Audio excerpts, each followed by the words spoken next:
I'm going to show you the formal British way to eat steak tartare. Steak tartare is a dish made from raw ground beef. It is usually served with onions, capers and mushrooms, peppers, Worcester sauce and other seasonings. Those can be presented separately and added for taste. It is often served topped with a raw egg yolk. It is not a dish for a vegan. It is not known when steak tartare first appeared. In the early 20th century, what is now known as steak tartare was referred to as steak à l'américaine. Health concerns have reduced the popularity of this meat dish in some parts of the world because of the danger of contamination by bacteria and parasites. Steak tartare is found all around the world and often found in formal British dining. It is not for the faint of heart. I have always enjoyed steak tartare, although I must admit the first time I ate it, I didn't know what it was.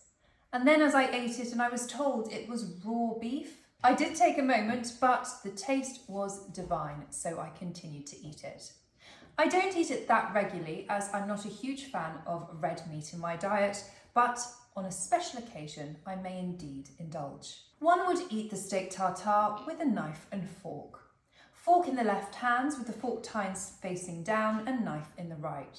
It's important that you get the egg yolk to split as you cut into the steak tartare, as this allows the egg juice to flow across the meat itself. I cut down into the egg yolk, piercing it, and then gather some of the meat into the fork. We always gather on top of the fork and not onto the bottom of the fork. The egg yolk can be drippy, so make sure that nothing drips off the plate.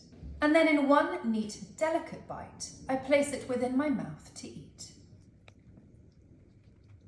As you can see, the egg yolk now has released around the meat itself, and the complex taste of this dish, from the meat, the added vegetables, the egg yolk, all give this incredible explosion of flavours in the mouth. One does not need to rush eating this dish.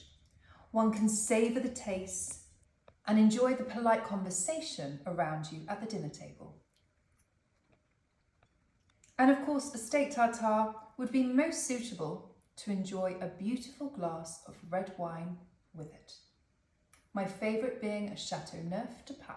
Have you ever tried a steak tartare? Are you brave enough? Cheers.